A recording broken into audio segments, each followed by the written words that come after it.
कुछ अच्छा निकालिए, कुछ अच्छा निकालने का प्रयास करिए।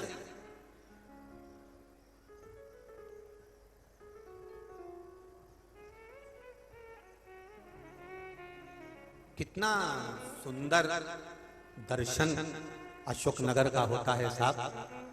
हम जहां से चलते हैं सांसद महोदय जी के घर से, बीच में कोई केले बांट रहा है, कोई बिस्कुट के पैकेट बांट रहा है, कोई लड्डू बांट रहा है, कोई सामान बांट रहा है, कोई सारी सात जात पूरे जितने धर्म के लोग हों, चाहे वो सिख धर्म के हों, जैन धर्म के हों, चाहे वो पंजाबी धर्म आदि जितने भी हैं, मैं आपको नतमस्तक हूं, प्रणाम करता हूं आपकी भक्ति के आगे। धन्य है आप। एकता का सूचक दिया है अशोकनगर की भूमि पर। कहीं दिगंबर जैन, कहीं श्वेतांबर जैन, कहीं सिख समाज, कहीं ब्राह्मण समाज, कहीं क्षत्रिय, कहीं वैश्य, कहीं शूद्र, हर तरह का व्यक्ति, एक छोटे से छोटे तबके का भी व्यक्ति, एक छोटे से छोटे जीव भी सेवा में लगा हुआ है। हम रात को भी देख रहे थे, हम आए मिलने तभी भी हमने देखा, और दिन में जाते हैं आते हैं तभी भी हमने देखा कि वास्तव में समर्पण किसको कहते हैं, स्नेह किसको कहते हैं, वात्सल्यता किसको कहते हैं, यह अशोकनगर की धरा से सीखना चाहिए, यहाँ के पुण्यमय भूमि से सीखना चाहिए। क्या मिलता है, क्या दिया है, क्या प्रदान किया है, बहुत। और यहाँ के आदरणीय कलेक्टर महोदय, आदरणीय एसपी महोदय को भी मैं धन्यवाद दूंगा, एसडीएम को भी, कि क्या पुलिस प्रशासन की व्यवस्था और क्या चिकित्सा विभाग की व्यवस्था मेडिकल की क्या दी है, उसके लिए आपको बहुत बहुत धन्यवाद। बहुत बहुत संभाला है पुलिस विभाग ने भी, चिकित्सा विभाग ने भी, बहुत बहुत सुंदर। नगर पालिका हो, नगर निगम हो, जो भी हो, यहाँ संभाला, बहुत बहुत सुंदर। धन्यवाद।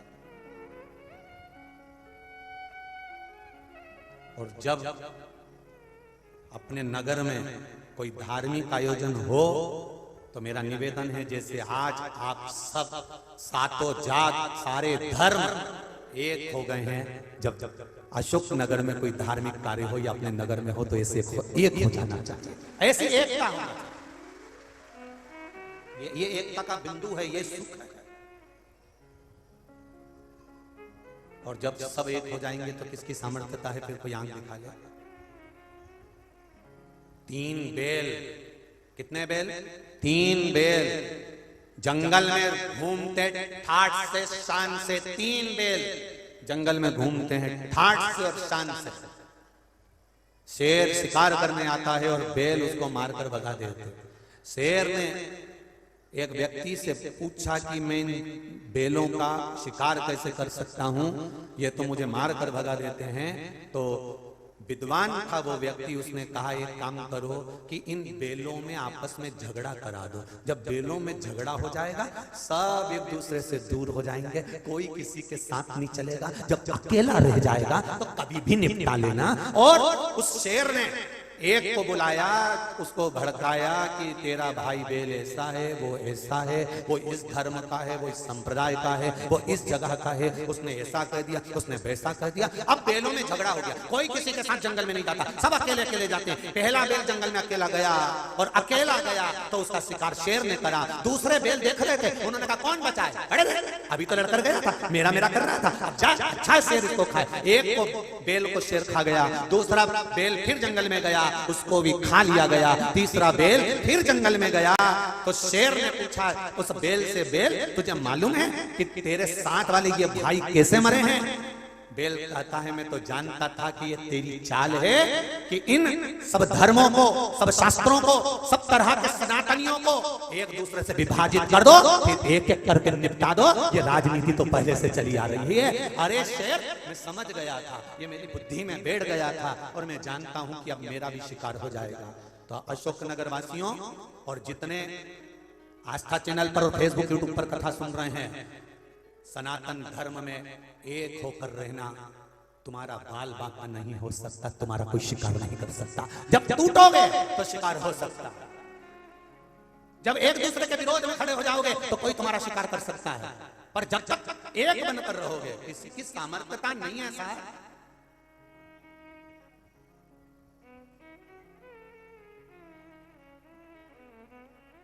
हमारा भारत, ये हिंदुस्तान, ये भारत की धरा, ये वसुंधरा, यहाँ तो पुरानी पुरानी माताएं बाजार से सामान भी लेकर आती थी तो 1 या 2 नहीं लाती थी, पूरा की पूरा 6 लाती थी।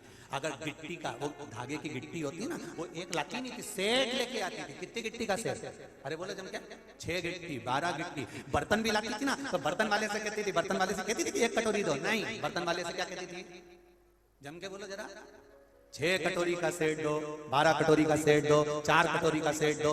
अकेली तो कटोरी माताएं लाती नहीं थी, थाली लाई तो सेट की, सामान लेकर आई तो सेठ की। ये तो दुनिया के लोगों को अब बता दिया गया कि हम दो और हमारे दो। नहीं तो पहले तो सेठ में चलते थे, बेटे भी होते थे तो 4 होते थे, एक को दुखा जाए तो 3 पीछे से दौड़ पड़ो। यहाँ तो परिवार का जो आनंद भी होता था तो सेठ में होता था। हमारे घर में 4 बच्चे हैं, 2 बहनें हैं, इतना बड़ा परिवार है। पहले लड़की ब्याहते थे तो ये देखकर ब्याहते थे कि इतना बड़ा परिवार है तो बेटी ब्याह दो, दुख आएगा तो किसी से कहकर मन हल्का कर लेगी। आज के जमाने में बेटी ब्याहना है तो पहले विचार करते हैं नौकरी वाला है कि धंधे, नौकरी करता है कि धंधा करता है। धंधा करता है तो लड़की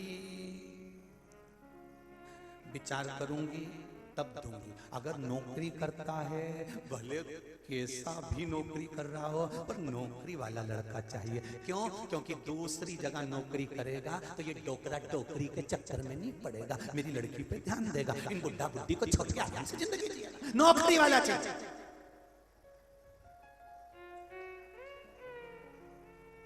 और नौकरी वाला भी ज्यादा बड़ा परिवार नहीं चाहिए। सास ससुर हो, सास नहीं हो तो बहुत अच्छी बात है, सबसे ज्यादा दिक्कत तो इनसे ही है। पर ये नहीं समझते कि घर की एक नारी, घर की एक माँ, घर की एक स्त्री, घर की एक बहन, घर की एक बेटी अगर घर में है तो उस घर में लक्ष्मी कहां से आती है ये मालूम नहीं पड़ पाता। जब तक माँ है, जब तक बेटी है, जब तक बहन है, जब तक बुआ है, उस घर में बरकत कहां से होती है ये मालूम नहीं पड़ पाता।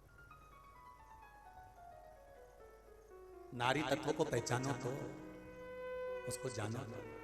बहुत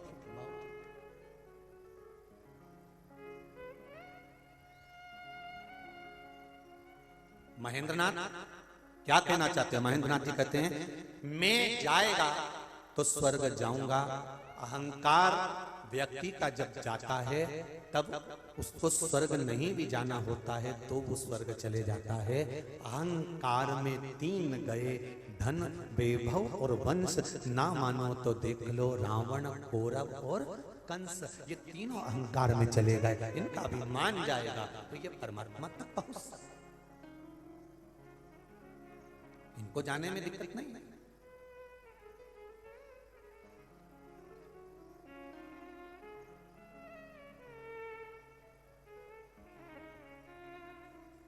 क्या मिला?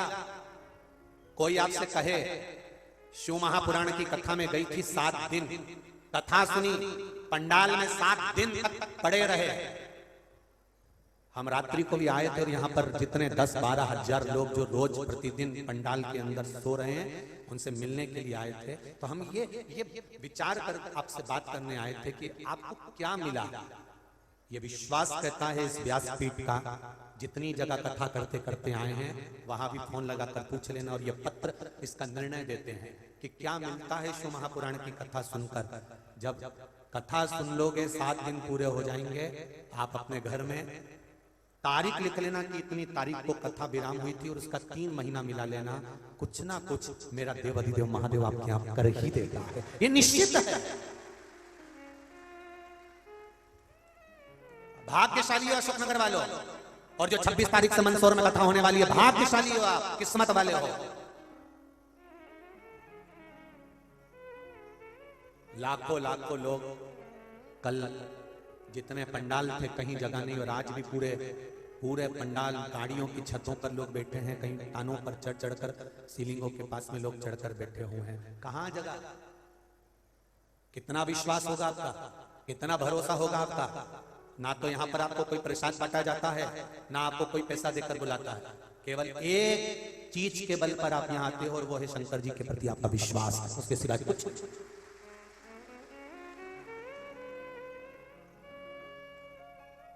लाखों लोगों को बुलाने के लिए करोड़ों का खर्च करना पड़ता है कि यहाँ पर मीटिंग रखी जाएगी, यहाँ सभा रखी जाएगी, यहाँ ये रखा जाएगा, कितना खर्चा करा जाता है, तब भी लोग मन से नहीं जाते, उनको जबरदस्ती ले जाया जाता है।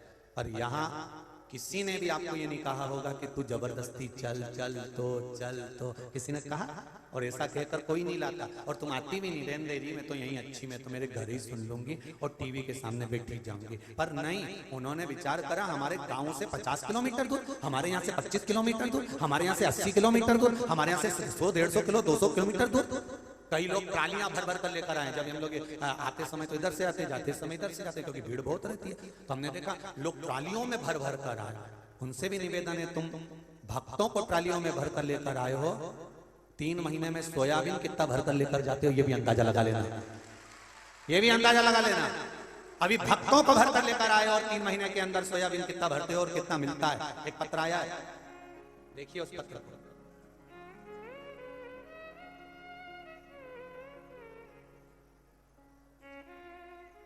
पत्र भी जोरदार, इतना बड़ा है। अवधेश प्रीति राजपूत, अथाई खेड़ा, जिला अशोकनगर से हैं। कहीं बैठी हो तो हाथ हिलाइएगा, जहां कहीं भी बैठी हो हाथ हिलाइएगा। दिख गई क्या? जहां भी बैठी हो, अवधेश प्रीति राजपूत, अथाई खेड़ा, अशोकनगर। 3 साल से कथा सुन रही हूं, जल का क्या महत्व है जान गई। 1 लोटा जल से क्या मिल सकता है ये मैंने पहचाना। काली मिर्च चढ़ाने से, चावल का दाना चढ़ाने से, मूंग चढ़ाने से, बेलपत्र चढ़ाने से क्या मिलता है मैं जानती हूं। गुरुदेव परीक्षा में उत्तीर्णता के लिए मैंने जब भोपाल, यहां लिखा है, अपने बेटे को मैंने जब भोपाल भेजा तब उसे काली मिर्ची का उपयोग कराकर भेजा और भोले बाबा पर जल चढ़ाने को कहा। वह उसी उपाय को करके गया, तब उस परीक्षा में उत्तीर्ण हो गया और उसे भोपाल के कॉलेज में एडमिशन मिल गया। आज वो BHMS कर रहा है और उसकी 2री साल की पढ़ाई चल रही है। 8 अगस्त 2021 में जब आपने अष्टमी की पूजा बताई तब हमारे यहाँ अथाई खेड़ा में इतना जल बरसा कि चारों तरफ जल की जल। तब मैंने इसी पूजा को करने की सोची, तो उसी दिन हमारे घर में भी पानी भर गया था। फिर हमें सारे दिन बाहर खड़े रहे और हमारी जो धनिया थी, धनिया लगाई होगी, वो धनिया रखी थी, वो सारी की सारी धनिया खराब हो गई। मन में आया कि गुरुजी ने तो उपाय बताया था और मालूम पड़े इतना पानी गिरा, पूरी धनिया 50 कुंटल धनिया खराब हो गई। गुरुदेव हम बड़े दुखी हुए। धनिया हमने सुखाया और सुखाकर मार्केट लेकर गए तो ये मन में था कि इस धनिया की कीमत नहीं मिलेगी। पर गुरुदेव जब धनिया को मार्केट में लेकर गए और धनिया को मार्केट में रखा, जो अच्छे धनिया की कीमत नहीं मिल पाई, वो खराब धनिया की कीमत 3 गुनी प्राप्त हुई। ये शिव है। थोड़ी परीक्षा जरूर लेता है, थोड़ी बहुत परीक्षा लेने में पीछे नहीं हटता। और परीक्षा लेता है तो लोगों को लगता है अरे मेरा ये काम नहीं हुआ, मैंने ये करा था, ये हुआ नहीं, दुखी हो जाता है, मन अंदर से टूट जाता है। और शिव महापुराण की कथा कर रही है, अगर शंकर पर विश्वास है और 1 लोटा जल अगर शिव जी को चढ़ाया है, 1 बेलपत्र शंकर भगवान को समर्पित करी है, 1 चावल का दाना अगर आपने शंकर जी को चढ़ाया है, शिव जी को एक बार मुख से श्री शिवाय नमस्तुभ्यम बोला है तो भले थोड़ी परीक्षा लेगा और टूट जाओगे, पर ये निश्चित है तुम्हें बिखरने नहीं देगा, वापिस झोली भरकर आगे बढ़ा देगा। वो शिव है, वो शंकर है, औघड़ी है।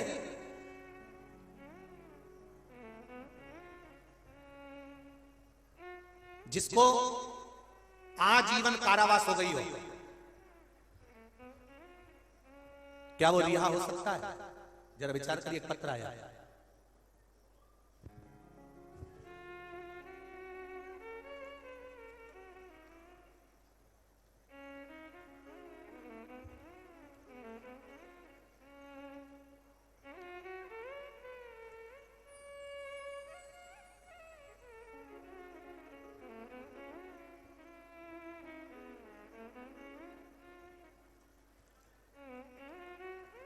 मेरा नाम धनभाई कुशवाहा है, मैं जिला गुना मध्य प्रदेश की रहने वाली हूँ। कहीं बैठी हूँ तो हाथ हिलाई।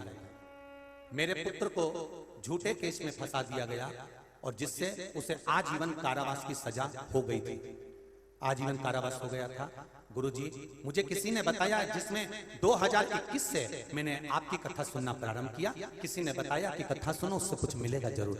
मुझे कुछ समझ नहीं आ रहा था, फिर मैंने मंदिर जाना शुरू किया और आपके बताए अनुसार 1 लोटा जल शिव जी को जल चढ़ाना प्रारंभ करा। फिर मैंने पशुपति व्रत करना प्रारंभ करा।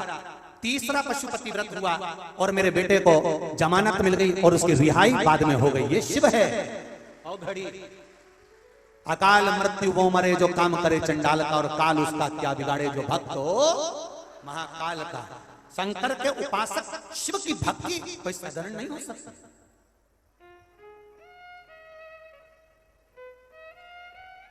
बहुत कठिनता से मिलती है मेरे देव अधिदेव महादेव की भक्ति। आज पूरा विश्व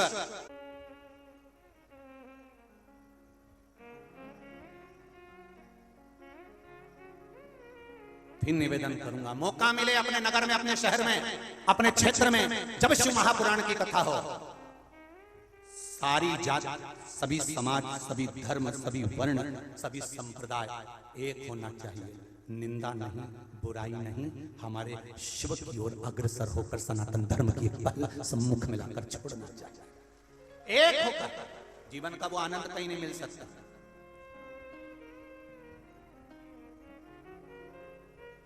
कल दिगंबर जैन समाज के लोग जो आए थे, उन्होंने एक बात बड़ी सुंदर कही।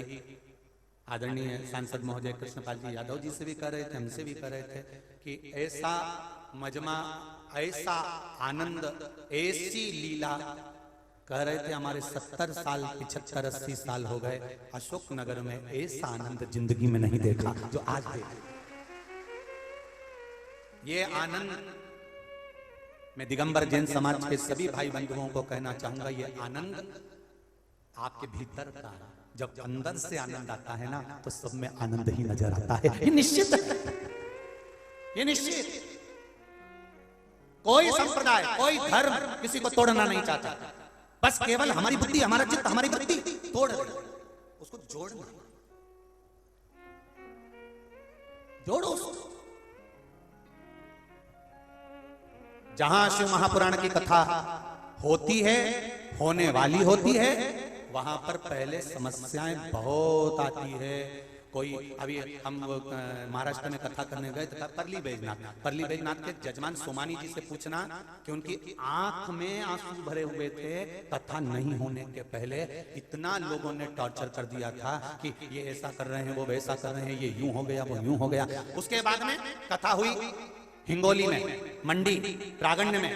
हिंगोली के अग्रवाल जी से पूछना, उनकी आंखों में जल भरा हुआ था। गुरुजी कथा के पहले इतना डिप्रेशन हो गया, इतना टेंशन हो गया। खरगोन पे पूछिए, अभी सालासर जी में कथी थी, दिल्ली के जजमान ने कथा कराई जैन परिवार में, उनसे फोन लगाकर पूछिए कितना डिप्रेशन, कितनी चिंता, कितना टेंशन।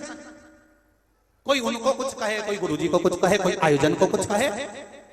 यहां भी कथा हुई तो हो सकता है प्रारंभ में तकलीफें और आई, ऐसा नहीं है। हमारे सीओर तक सूचना पहुंच गई थी कि गुरुजी आपकी कुछ वीडियो चल रही हैं, कहीं किसी का कुछ चल रहा है, कहीं किसी का कुछ चल रहा है। हमने एक ही बात हमारे कार्यकर्ताओं को कही, आप चिंता मत करिए, एक बार मेरे देवाधिदेव महादेव जहां बैठ जाते हैं, मन का जो मोटाव है सब समाप्त हो जाता है और सब आनंद हो जाता है।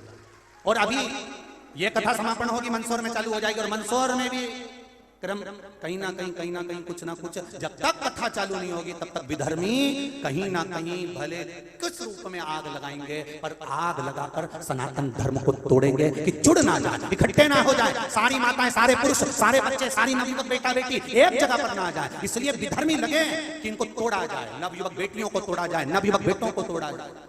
चालू हो जाएंगे वहां पर। और आगे फिर काशी में है, वहां पर भी फिर भीकन गांव वालों का कल फोन आया था, गुरुजी बड़ा टेंशन, कोई कुछ कहता, कोई कुछ कहता, कुछ लोग हर कोई डालते रहते हैं। हमने कहा डालना, तुम शिव है, घबराना नहीं है। विधर्मी लगे पीछे, और तुमसे ज्यादा विधर्मी तो हमारे पीछे लगे रहते हैं कि कैसे बस महाराज को किसी भी तरह से नीचे करा जाए। तो इनको ये समझ में नहीं आती कि महाराज के पंडित प्रदीप मिश्रा के पिता ने चने का ठेला लगाया है। चने के ठेले को हम स्कूल पढ़ते थे और धक्का के पानी चुराए लेकर जाते थे। मैं साइकिल के पीछे बिस्कुट के पूड़े बांधकर, माचिस के डब्बे बांधकर एजेंसी का सामान घर घर देने जाते थे। जब पंडित प्रदीप मिश्रा के पिता ने चने का ठेला लगाया है, पंडित प्रदीप मिश्रा चम्मच चांदी की मुंह में रखकर पैदा नहीं हुआ है, उसके घर में तो स्टील के बर्तन नहीं थे, तो मिट्टी के दिए में मेरी माँ ने दूध पिलाया है, वापिस पी लूंगा। डरने वाला नहीं हूं विधर्मियों से, जो ये सोच कर बैठे हैं कि इसको डरा देंगे। मंदोदरी क्यों लिखा, तर्पण क्यों लिखा, ये क्यों लिखा, वो क्यों लिखा, टेंशन मत जीना। मिट्टी के दिए में दूध पीकर बड़ा हुआ हूं और चने का ठेला धकाकर पिता के साथ काम किया है, वापिस चने का ठेला लगा लूंगा और सनातन हिंदू धर्म के लिए जीऊंगा, कभी गलत नहीं। बड़े बड़े मठों में बैठकर भगवा कपड़े पहनकर ये मत विचार करना कि महाराज डर जाएगा, विचार को छोड़ दीजिए महाराज।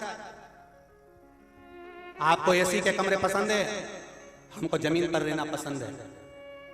कल भी आया था, कल मेरा मन हुआ कि भंडारे का भोजन करना। एक मेरे पंजाबी भाई सरदार भाई खड़े हुए थे, भोजन प्रसाद लंगर का दे रहे थे, तो भी सब कह रहे थे चलो भीड़ ज्यादा पर आदत पड़ी है ना, हम तो बचपन में भी क्योंकि नहीं था तो भंडारे का इंतजार करते थे। हमारे सीहोर में गुरुद्वारा था तो लंगर खाने चले जाते थे, उसमें क्या दिक्कत है, संपूर्ण सनातन धर्म एक संपूर्ण, वहां भोजन करने चले जाते थे। नहीं माना, सब गाड़ी में बिठाने लगे, फिर भी नहीं माना तो चले गए अंदर। हमारे ये सरदार भाई थे, उनसे हमने थोड़ा सा चावल दाल मांगा, खाते खाते गाड़ी में बैठ गए। ये आनंद कहाँ मिलेगा साहब, कहाँ मिलेगा?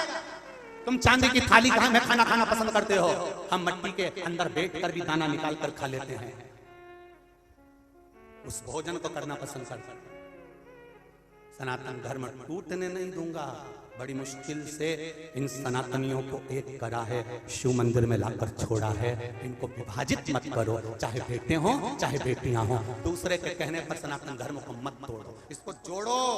बड़ा मुश्किल है, बड़ा मुश्किल।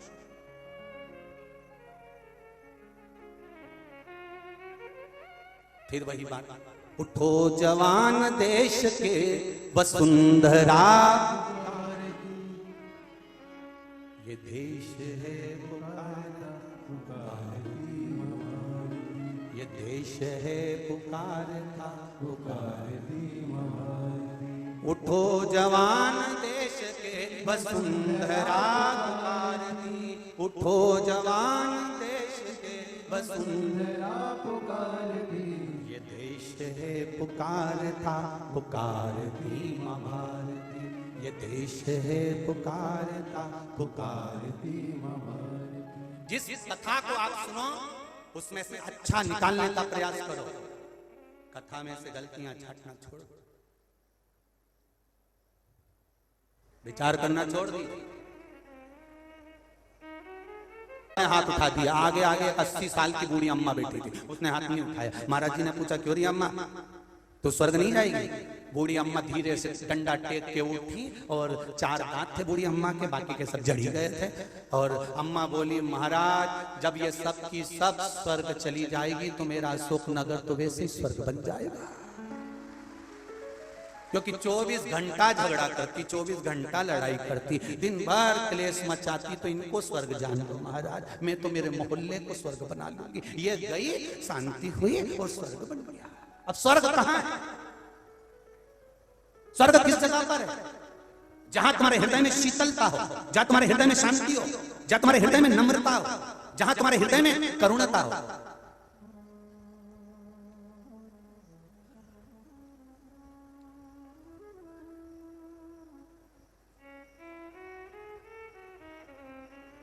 तुम्हारे भीतर की नम्रता, तुम्हारे भीतर का आनंद, तुम्हारे भीतर का सुख तुम्हें परमात्मा के आनंद में लाकर छोड़ देता है।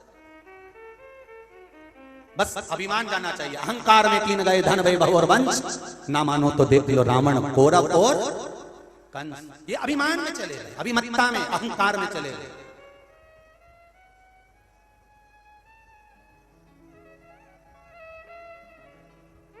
जिसने जिंदगी में झुकना सीख लिया उसका अभिमान अपने आप समाप्त हो जाए। आप नम्रता रखिए, आपका अभिमान अपने आप धीरे धीरे धीरे धीरे समाप्त होते चले जाए। धीरे धीरे समाप्त, अहंकार रहेगा ही नहीं। घर में जो सास और बहू की लड़ाई होती है वो केवल अहंकार के कारण होती है। सास कहती है मेरी सत्ता और बहू कहती है मेरे पति की सत्ता। दोनों की लड़ाई चल रही है इसी चीज में कि मेरी सत्ता मेरी सत्ता। मेरा सास, ना तो सास बुरी होती है ना बहू बुरी होती है, ना बहन बुरी होती है ना भाई बुरा होता है। संसार में अगर माता पिता ने जन्म दिया है वो कभी बुरा नहीं हो सकता। केवल एक समय होता है व्यक्ति का जो बुरा करवा देता है, आपस में क्लेश उत्पन्न करवा देता है, एक दूसरे से दूरी बनवा देता है। माता के गर्भ से जन्म लिए तब बुरे नहीं थे, पोहे की प्लेट में से आधा आधा बाट का खा लिया तब बुरे नहीं थे, उपमा बनाया थोड़ा थोड़ा खा लिया तब बुरे नहीं थे, माँ गरम गरम रोटी दोनों को दे रही थी तब बुरे नहीं थे, माँ ने कपड़े एक से पहनाए तब बुरे नहीं थे, माँ ने पढ़ाई एक से कराई तब बुरे नहीं थे। पर धीरे धीरे जो बुराई तुम्हारी चित्तवृत्ति में आई, ये किसी ने बुरा करा नहीं है, ये समय का चक्र है जो तुम्हें बुरा बनाकर छोड़ दिया है। बुरा संसार में कोई पैदा हुआ ही नहीं। दुर्योधन और दुशासन दोनों थे, दुर्योधन और युधिष्ठिर दोनों थे सामने। भगवान कृष्ण ने दुर्योधन से कहा, जाओ हस्तिनापुर में से किसी एक अच्छे व्यक्ति को ढूंढ कर लेकर आओ, और युधिष्ठिर से कहा, हस्तिनापुर में सबसे बुरे व्यक्ति को ढूंढ कर लेकर आओ। दोनों गए, 3 दिन तक ढूंढते रहे, दोनों को नहीं मिले। दुर्योधन को अच्छा व्यक्ति नहीं मिला और युधिष्ठिर को बुरा व्यक्ति नहीं मिला। कारण दुर्योधन हर एक में बुराई देख लेता था तो उसको अच्छा दिखता नहीं था, और युधिष्ठिर बुरे में भी अच्छा ही देख लेता इसलिए उसको बुरा दिखता नहीं था। ये दृष्टि का भेद है।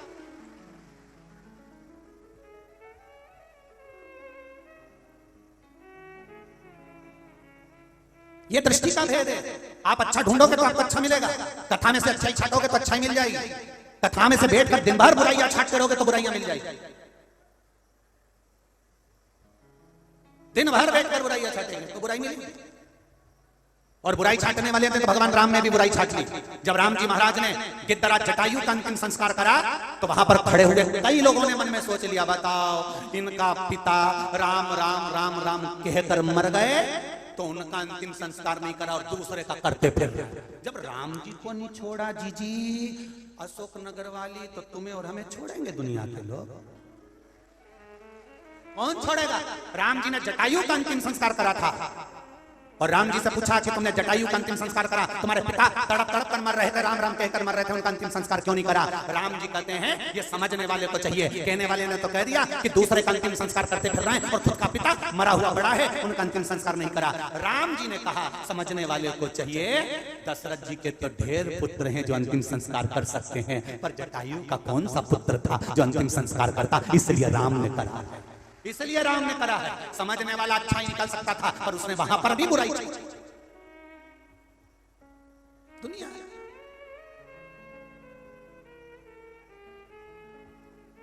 पर अशोक ने ठंडी रोटी, घर का ठंडा खाना, घर का ठंडा भोजन किसके हिस्से में आता है? जो घर का बड़ा हो उसके हिस्से में।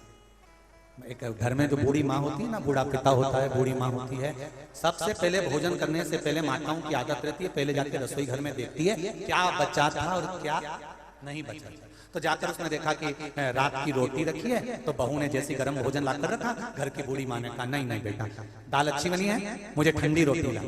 तो मम्मी गर्म खा लो ना। नहीं नहीं बेटा मुझे ठंडी रोटी ला, क्योंकि माँ को मालूम है, माँ को ये स्मरण है कि ठंडी रोटी ना तो बहू खाएगी ना किसी को खाने को देगी, बाद में वो रोटी उठाकर बाहर डाल दी जाएगी। तो घर की बूढ़ी माँ वो ठंडी रोटी खा लेती है, क्या उसको गरम पसंद नहीं है? गरम रोटी बूढ़ी माँ को भी पसंद है, पर ठंडा इसलिए खा रही है कि ये फेंकाए नहीं, फेंका ना जाए। मेरा घर का अन्न है, एक एक अन्न का दाना जोड़कर मैंने जिंदगी को गुजारा करा है, आज अगर आ रहा है तो इसको लुटाया या फेंका ना जाए, इसका सदुपयोग, इसका सदुपयोग।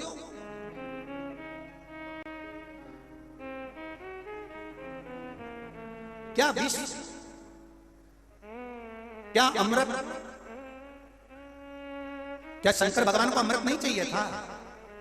भगवान देवादिदेव महादेव को भी अमृत प्रिय है, भगवान देवादिदेव महादेव को भी अमृत की प्रियता है, अमृत की प्रियता महादेव को है।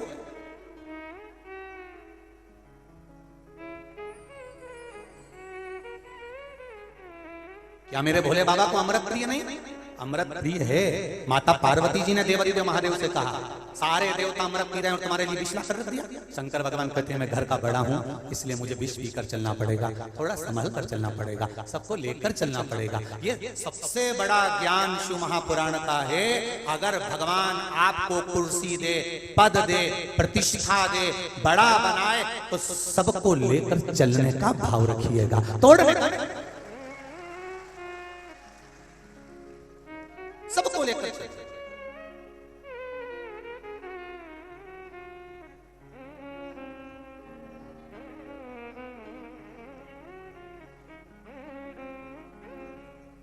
और जब सबको लेकर चलने का भाव आपके भीतर अपने आप प्रकट हो जाएगा, बहुत अच्छा लगता है। कभी कभी देख कर सुनकर कि सब यहाँ सब एक जैसे एक जमीन पर बैठे हैं। यहाँ कोई वीआईपी नहीं, यहाँ सब जमीन पर बैठे, सब एक जैसे, कोई बड़ा नहीं कोई छोटा नहीं।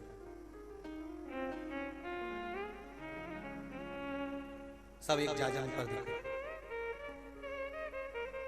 बहुत अच्छा लगा। यहाँ मंत्री भी आए तो भी जमीन पर बैठे, विधायक भी आए तो भी जमीन पर बैठे, सांसद भी आए तो भी जमीन पर बैठे। और यहाँ के जो सांसद महोदय ने कथा कराई, 7 दिन जमीन पर बैठकर कथा का रसतत्व ग्रहण करा। जो भी चाहे नगर पालिका के अध्यक्ष जो भी यहाँ पहुंचे हों, सब भूमि पर बैठकर कथा का रसतत्व ग्रहण करें। ऐसा लगा कि 7 दिन की कथा में कहीं राजनीति सामने नहीं आई। इसके लिए पूरी अशोक नगर को धन्यवाद, पूरी अशोक नगर को धन्यवाद। कहीं राजनीति सम्मुख, सबके लिए सबके लिए आया साधु।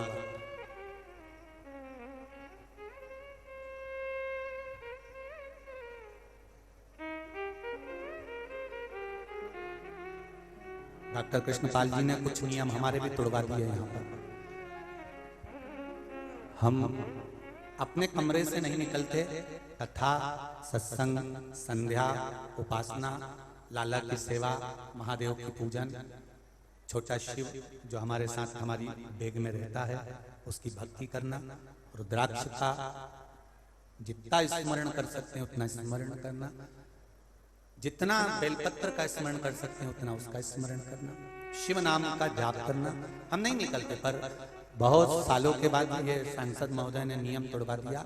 शाम को 6, साढ़े 6 बजे पूरे घर में देखो तो ढेर लगे पड़े, कहे गुरुजी सब से मिलना है, सब आए हैं। अब आ ही गए तो मिलो सब से, बैठो बैठो।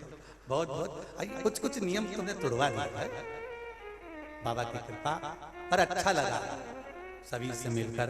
कभी पत्रकार बंधु हैं, कभी सब साधारण ग्रामीण वासी हैं, सब आए, सबसे मिलना हुआ, अच्छा लगा।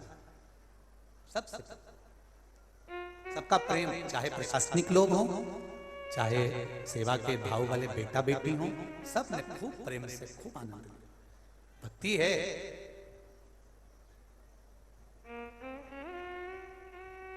भूमि का भी प्रभाव होता है। जिस जगह पर कथा हो रही है राजराजेश्वर की धराए, जहां का शंकर ओगड़दानी राजराजेश्वर भी अपने ठाट में बैठा है, तो तुमको भी ठाट में ही रखता है, साधारण नहीं रखता। राजराजेश्वर के दर्शन करे होंगे अशोक नगर मंदिर में, आराम से ठाट में बैठा, मस्त, कोई चिंता नहीं। इधर पार्वती जी हाथ जोड़ के बैठी है, तुम आराम से बैठो स्वामी, और महादेव जी ऐसे बैठे और पार्वती जी हाथ जोड़ के बैठे, दोनों अलमस्त होकर आनंद के साथ। और पास में गणेश जी भी बैठे हैं राजराजेश्वर के मंदिर में, मस्ती में। कितना सीखने को मिलता है देवादिदेव महादेव की कथा से। शंकर जी पार्वती से करें, पार्वती भले अमृत इनको पीने को मिल जाए पर मुझे विष पीना पड़ेगा। तो देवादिदेव महादेव आप विष पियोगे?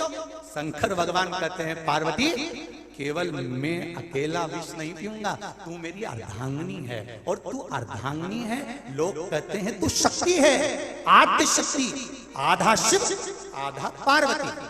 हमने पहले भी कथा में कहा नारी का जो शरीर है, स्त्री का जो शरीर है, मेरी बहनों का, मेरी बेटी का जो शरीर है, आधा शिव का है और आधा पार्वती का है। अब एक साधारण सी भाषा में आप समझें, भगवान कृष्ण ने गोवर्धन पर्वत उठाया, बोलो सही है कि गलत है? जम के बोलो जरा। उठाया ना।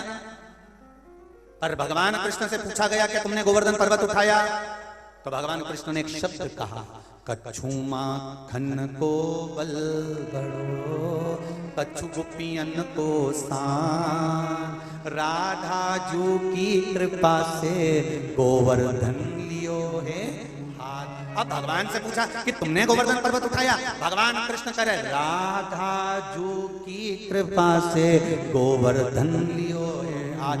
तो संतों में भ्रम उत्पन्न हो गया। संतों ने कहा भगवान कृष्ण ने कैसे कह दिया कि राधा जी की कृपा से गोवर्धन पर्वत उठाया। तो किसी ने पूछा आप बताओ कि राधा जी की कृपा कैसे हुई। तो भगवान कृष्ण ने कहा गोवर्धन पर्वत मैंने सीधे हाथ से नहीं उठाया, गोवर्धन पर्वत मैंने उल्टे हाथ से उठाया। तो उल्टा पति का जो अंग होता है वो पत्नी का होता है, इसलिए पर्वत उठाने वाली राधा जी है। मैं तो कमर पे हाथ रखकर खड़ा था। सीधा अंग पुरुष का और आधा अंग स्त्री का। जब पर्वत उल्टे हाथ पर, कई लोगों को टेंशन था क्या भगवान उल्टे हाथ से लिखते थे, क्या भगवान उल्टे हाथ से खाते थे। नहीं, खाते सीधे हाथ से थे, लिखते सीधे हाथ से थे। पर पर्वत उल्टे हाथ से इसलिए उठाया क्योंकि पर्वत मेरे कृष्ण ने नहीं, जो कृष्ण के अंदर जो राधा समाई थी उसने सारा बोझ उठाकर रखा था, सब कुछ उठाकर रखा था, वो राधा थी। तुम्हारा आधा टेंशन तो तुम्हारी जो अर्धांगिनी है वो झेल लेती है महाराज।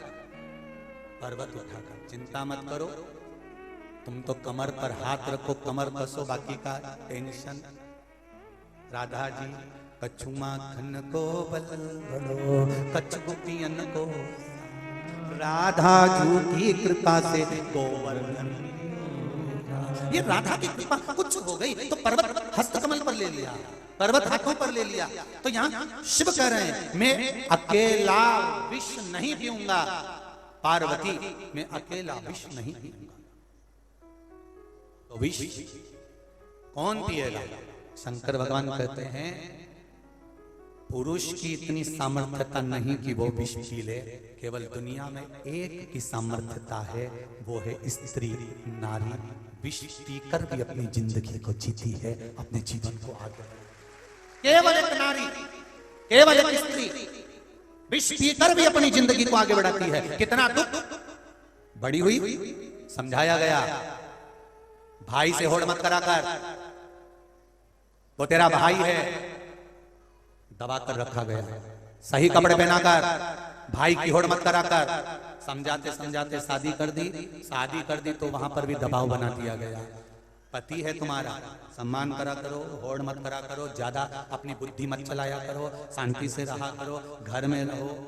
मौका देंगे, बेटो बेटो बेटो बेटो भी मौका देते, समय देंगे बेट। अब यहां समझाया, कहा तुम्हारा भाई, तुम्हारा पति, तुम्हारे पुत्र, तुम्हारे बेटे, तुम्हारे सास, तुम्हारे ससुर दबाया, हर पल उसको दबाने का प्रयास किया। पर नारी केवल एक ऐसी होती है, विष पीती गई।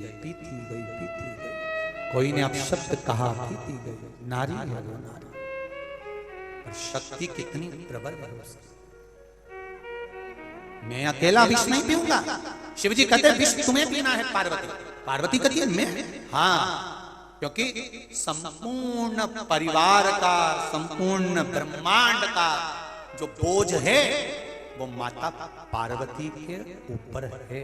आप खुद शिवलिंग देखिए, शिवलिंग में जो ये कटी होती है ये पार्वती जी हैं, उसके ऊपर शिवलिंग रखा हुआ है। संपूर्ण 33 कोटि देवी देवता शिवलिंग में हैं, और 33 कोटि देवी देवताओं को जो हाथ पर झेली हुई है वो केवल है मेरी दुर्गा भवानी आदिशक्ति पार्वती, केवल उसके सिवा विष तुम्हें। पार्वती जी बोली विष में, हाँ, शंकर भगवान ने तो आधार से लगाया था विष के पात्र को। शिव महापुराण की कथा कहती है विष के पात्र को आधार पर लगाया, और पार्वती मैया कंठ पर जाकर बैठ गई, और माता पार्वती ने विष पिया, विष धारण किया।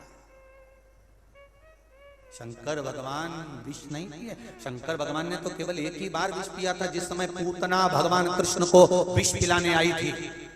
अपने स्तनों में विष लगाकर पिलाने के लिए आई। और उस समय भगवान कृष्ण छोटे से, उन्होंने याद कर लिया, भोलेनाथ आओ। शंकर जी ने पूछा क्यों? विष पीना है। पूतना आई है मुझे मारने के लिए। शंकर भगवान पार्वती से कैसे पूछा, शंकर भगवान पहुंच गए, भगवान कृष्ण के गले में जाकर बैठ गए और बैठते से भगवान शंकर ने विष पी लिया, पूतना के स्तनों का विष। जब शंकर भगवान ने पिया, शिव जी को चक्कर आ गए और ब्रज रज में गोवर्धन के पास शंकर भगवान चक्कर खा के नीचे गिर गए। तो उस जगह का नाम चकलेश्वर महादेव पड़ गया। आज भी गोवर्धन परिक्रमा में चकलेश्वर महादेव।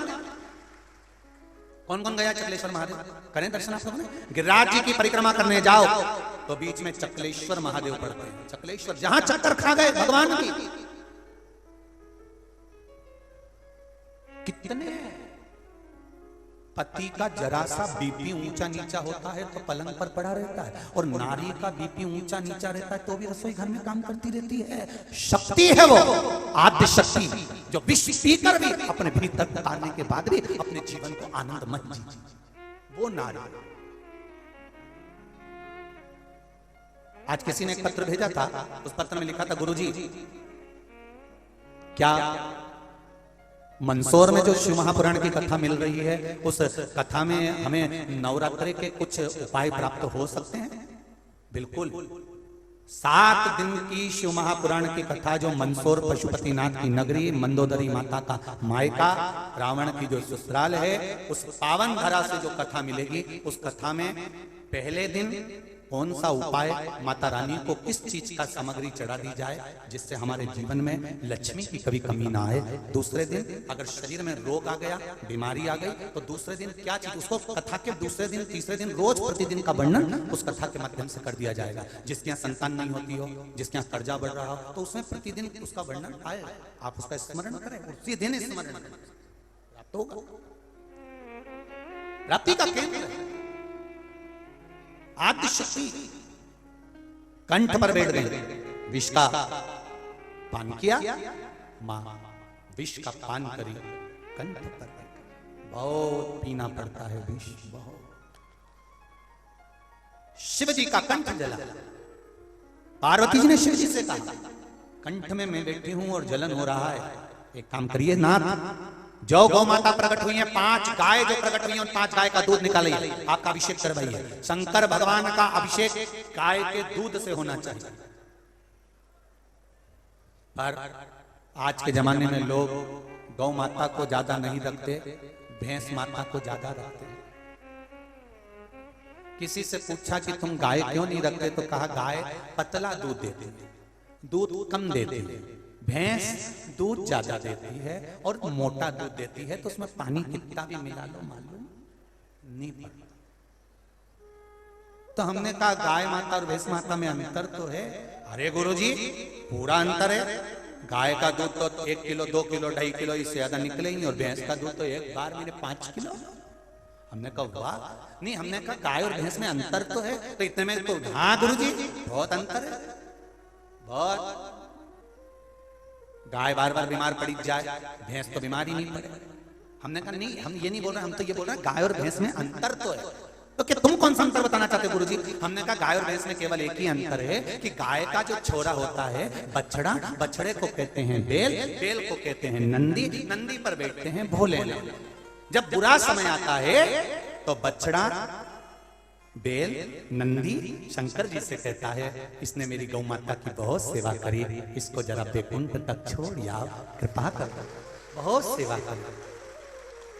और भैंस का जो छोरा होता है पाड़ा, उस पे कौन बैठता है?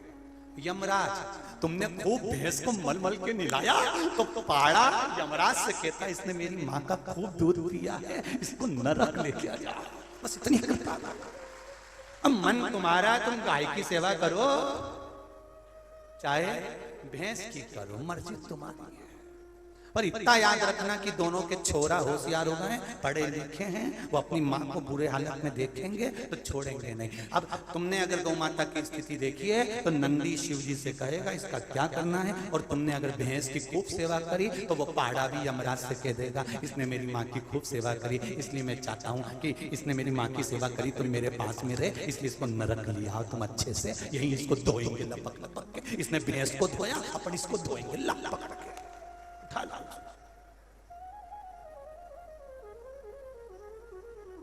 इसीलिए मालवा के संत श्री नागर जी महाराज कहते हैं, गौ माता की सेवा करो रे, सेवा करो तो मेवा मिले। मात पिता की सेवा करो रे, सेवा करो तो जम के तो बोलो, सेवा करो।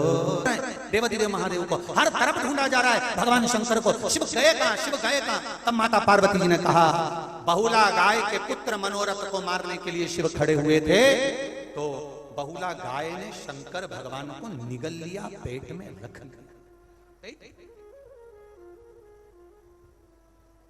पेट में रख।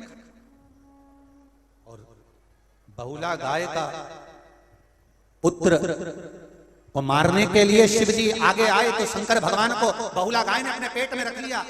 क्या करा जाए? तब सारे देवताओं ने बहुला गाय की स्तुति करी, मां कृपा करी, शंकर भगवान को प्रकट करिए। शिव जी नंदी बनकर प्रकट होते हैं। वचन मांगा गाय ने, भोलेनाथ वचन दीजिए कि आप पर अगर झूठी सामग्री भी चढ़ रही है तो आप क्रोध ना करें। शिव जी ने कहा, मुझ पर झूठा ही चढ़ा तो भी मैं प्रसन्न हूंगा। और देखिए कितना सुंदर भाव कहा,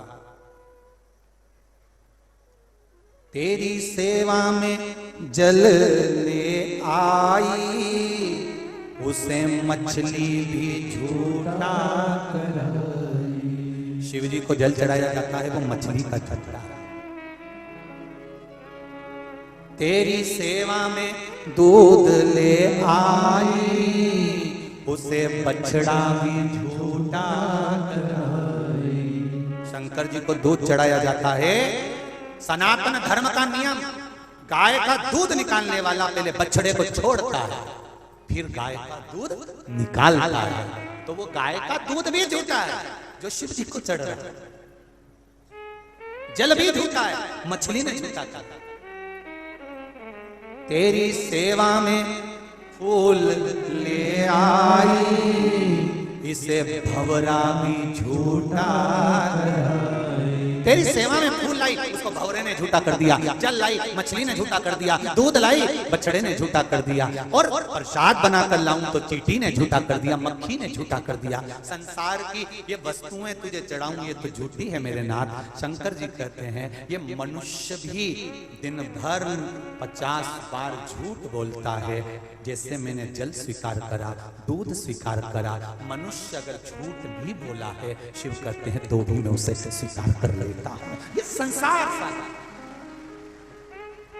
उसको स्वीकार करा मैंने, उसको स्वीकारा, उसकी स्वीकार। महाराज शिव कथा कर रहे हैं।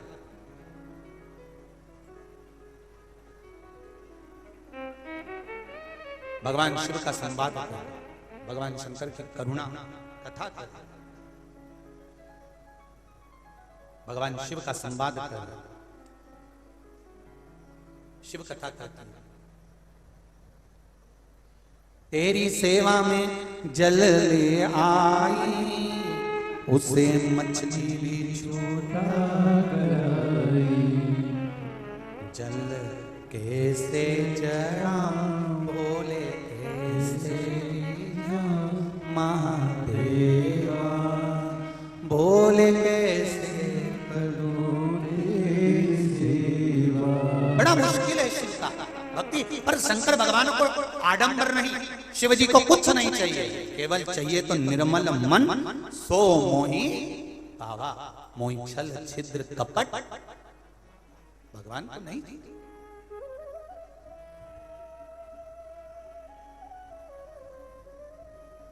भक्ति वो भी अभी और वो भक्ति भी साधारण नहीं,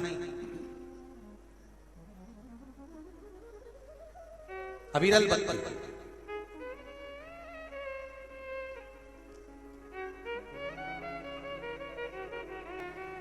निश्चितता, ये तो भाग्य है आपका। अशोकनगर वालों का ये भाग्य है, और अशोकनगर के आसपास में जितने गांव, जितने नगर, जितने क्षेत्र, जितने शहर जो भी बसे हैं, उनका भाग्य है। आज कथा 25 तारीख को यहाँ विराम हो जाएगी, कल 26 तारीख को मंदसौर की पावन धरा पर प्रारंभ हो जाएगी। ये राजा राजेश्वर की भूमि थी अशोकनगर, वो पशुपतिनाथ की पावन भूमि है मंदसौर। ये अशोकनगर के आसपास के क्षेत्रवासियों को इसका लाभ मिल गया, वो मंदसौर के आसपास के क्षेत्रवासियों को उसका लाभ मिल जाएगा। और सबसे बड़ी बात तो यह है कि यहां तर्पण शिव महापुराण की कथा मिली, तो वहां मंदोदरी शिव महापुराण की कथा मिली। उसका लाभ ये मिलेगा कि वहां शिव और शक्ति दोनों की कथा का आनंद प्राप्त होगा संसार में दोनों।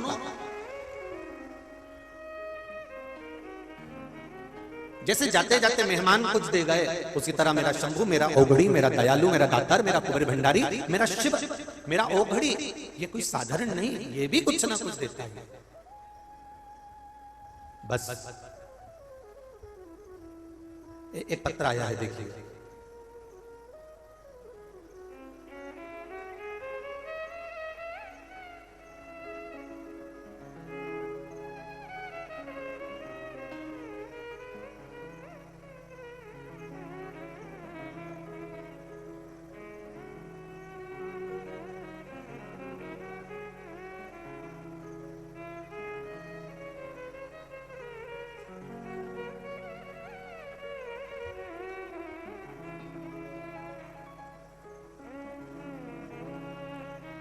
शंभु शरणे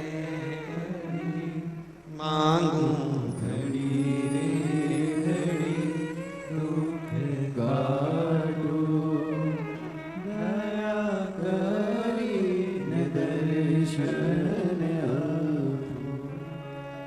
मैं उषा कटारिया निवासी अशोकनगर, जहां कहीं बैठी हूं उषा जी, आप ही हैं? दोनों हाथ हिला दो। श्री शिवाय नमस्तुभ्यं। मैं भोले बाबा को प्रणाम करती हूँ। बाबा की कृपा,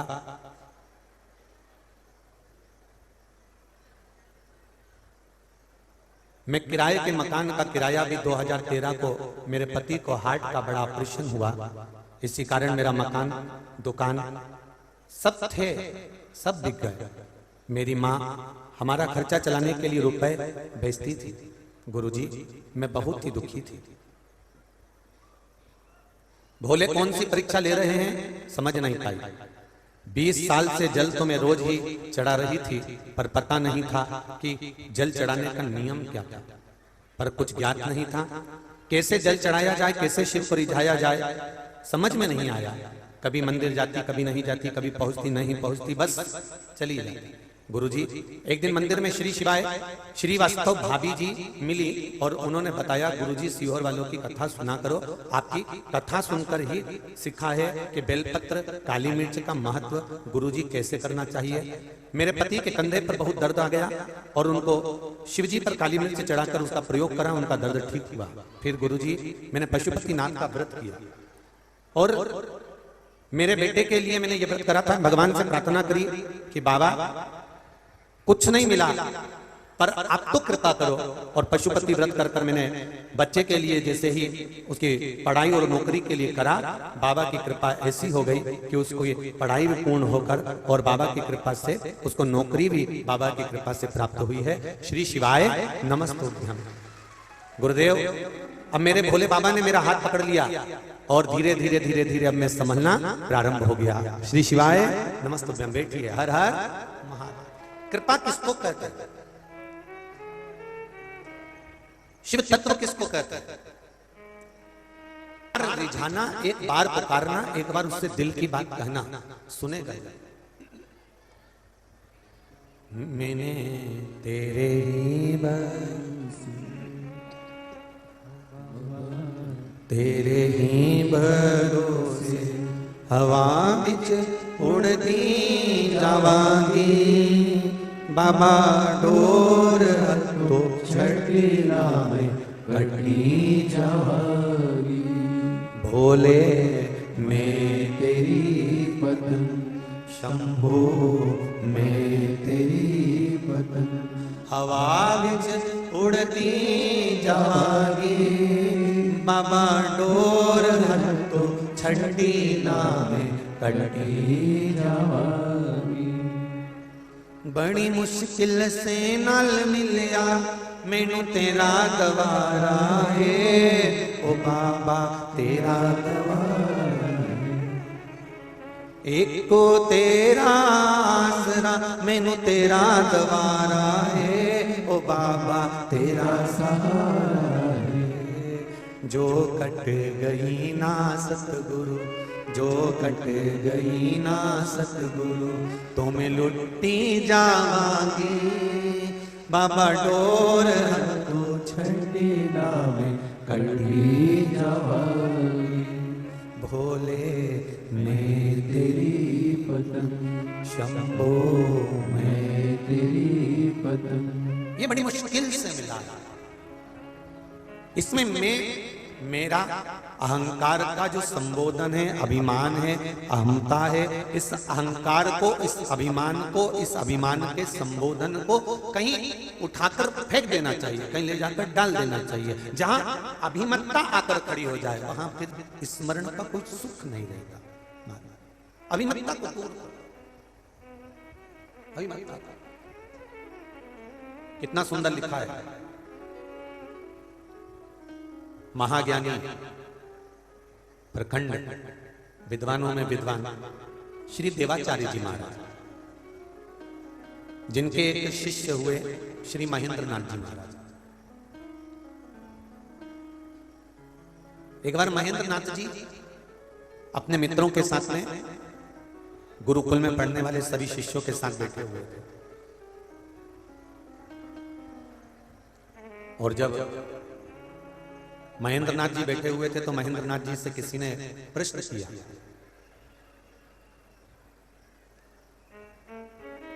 महेंद्र नाथ पूछा, क्या तुम स्वर्ग जाओगे? एक विद्वान गुरु के शिष्य से यह पूछा जा रहा है, क्या तुम स्वर्ग जाओगे? महेंद्र नाथ जी ने कहा, मैं जाएगा तो स्वर्ग जाऊंगा। क्या बोला? मैं जाएगा तो स्वर्ग जाऊंगा। इतने में शिष्यों को थोड़ा सा गुस्सा आ गया। शिष्यों ने कहा, बताओ कितना अहंकारी है, कितना अभिमानी है। हम पूछ रहे हैं महेंद्र नाथ क्या तुम स्वर्ग जाओगे, और महेंद्र नाथ कह रहे हैं कि मैं जाएगा तो स्वर्ग जाऊंगा। अब ये समझने वाले की विचार धारणा है। कहने वाला व्यक्ति कुछ भी कह देता है, ये समझने वाले के ऊपर है कि वो समझता क्या है। आपने तो अच्छा कहा, पर समझने वाला व्यक्ति, उसकी सोच, उसका विचार। दूध निकालने वाले ने दूध निकाल कर रख दिया, अब आप उसको सोने के पात्र में रख रहे हो, चांदी के पात्र में रख रहे हो, तांबे के पात्र में रख रहे हो, कि मिट्टी के पात्र में रख रहे हो, कि किसी दोने में रख रहे हो, ये आपके ऊपर है। कथा कहने वाला, प्रवचन देने वाला, ज्ञान उपदेश देने वाला अपने विचार तुम्हारे सम्मुख में रख देता है। अब सोच, बुद्धि, चित्त ये तुम्हारा है कि तुम उसको किस पात्र में रख रहे हो। अगर आप सोने जैसे हो तो गुरु की वाणी को आप श्रेष्ठता में निकाल लोगे, और अगर आपकी बुद्धि, आपका चित्त मट्टी जैसा है तो आप उसमें से केवल मट्टी ही ढूंढ लोगे, उसमें से स्वर्णता नहीं निकाल सकते, उसमें से अच्छा नहीं निकाल सकते।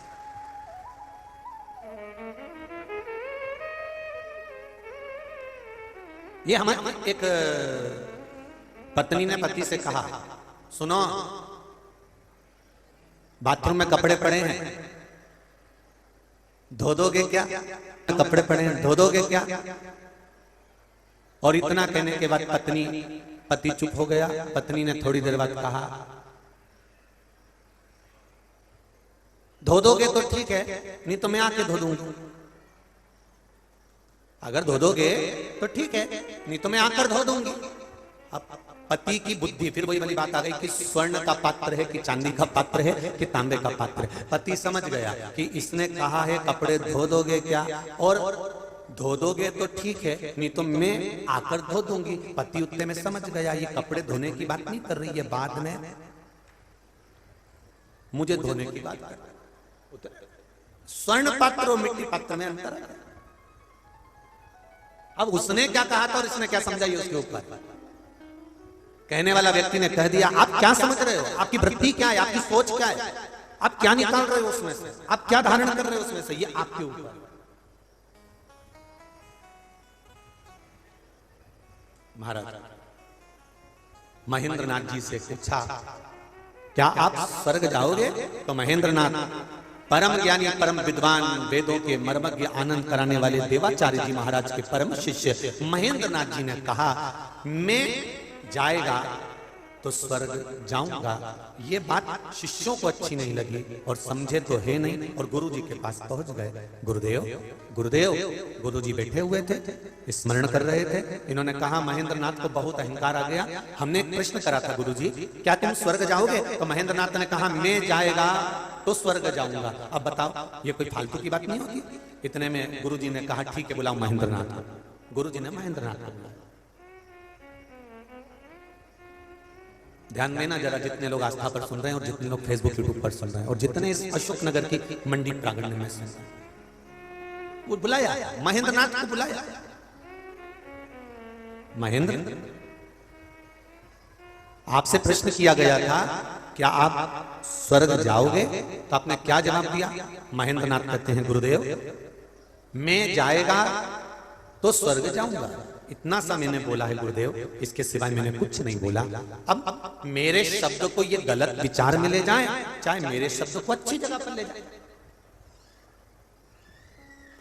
गंगा जी का जल गंगोत्री से बहता बहता हरिद्वार आ गया, हरिद्वार से बहते बहते काशी चले गया, काशी से बहते बहते कलकत्ता चले गया, कलकत्ता गंगा सागर में पहुंच गया, गंगा सागर तक के बीच में गंगा के जल से कोई ने उठाकर आचमन करा, कोई ने शरीर धोया, कोई ने मल धोया, किसी ने कपड़ा धोया, किसी ने चमड़ा धोया, किसी ने बर्तन धोए और किसी ने पुण्य आनंद पाया और किसी ने पाप धोया। गंगा ने विचार करा कि मेरे जल से क्या कर रहे हो? गंगा का काम था बहना, वो बहती चली जा रही है, अब उसमें कोई चमड़ा धोए, आचमन करे, चाहे संध्या करे, चाहे स्नान करे, चाहे बर्तन धोए, चाहे मल धोए, चाहे पाप करे, चाहे पुण्य करे, गंगा अपनी अविरलता में बह रही है। अब समझने वाले को चाहिए कि ये गंगा का जल है, इसमें से हमें पुण्य लेना है, इसमें पुण्य कमाना है, इसमें पाप नहीं करना है, इसका जल आचमन करना है। ये गंगा का जल है, इसमें दीप विसर्जन करना है। ये गंगा का जल है, इसका स्मरण करना है। ये गंगा का जल है, हमें मंत्र जाप करना है। जो अच्छा व्यक्ति होगा वो गंगा के जल को देखकर हाथ जोड़ लेगा, पुण्य कमाने का प्रयास करेगा, और जो पापी होगा उसने विचार करा मुझे सोच कर्म के लिए जाना है, इसी जल से मैं सोच कर्म कर लेता हूँ, इसमें अपने पाप धो देता हूँ, इसमें वस्त्र धो देता हूँ, इसमें ये कर देता हूँ, इसमें थूक देता हूँ, इसमें कुल्ला कर देता हूँ। एक व्यक्ति पाप कर्म करने वाला, गंगा तो अविरल बह रही है, उसमें से अच्छे व्यक्ति ने पुण्य कमाया है और पापी व्यक्ति ने पाप कमाया है। उसी तरह शिव महापुराण की कथा तो गंगा जैसी अविरल बह रही है। जो अच्छा निकाल सकते हो तो निकाल लो, नहीं तो बुरा निकालने वाले तो ढेर पड़े, बुरा निकालने वाले ढेर पड़े हैं। वो 24 घंटे बैठकर कथा के सामने केवल बुराइयां ढूंढेंगे, पर जो अच्छा निकालने वाला है वो जिंदगी में अच्छा निकाल लेगा। महेंद्र नाथ, तुम स्वर्ग जाओगे? महेंद्र नाथ ने कहा, गुरुजी मैंने सुना और मैंने ये कहा है कि मैं जाएगा तो स्वर्ग जाऊंगा, तो इसका मतलब क्या है महेंद्र नाथ? तब गुरुजी के सामने महेंद्र नाथ ने कहा, गुरुदेव मैं जाएगा। स्वर्ग व्यक्ति तब जाता है जब उसका मैं मतलब अहंकार, मैं मतलब अहंकार। स्वर्ग व्यक्ति जब जाता है जब उसका मैं अहंकार निकल जाता है, और अहंकार निकला, तुम्हारा मन नहीं भी है ना तो भी तुम्हें स्वर्ग भेज दिया जाता है। मैं जाएगा तो स्वर्ग। अभिमान, ये अहंकार, ये आसक्ति, ये तृष्णा, ये लोभ, ये वासनाएं, ये हमें नहीं जाने दे सकती स्वर्ग।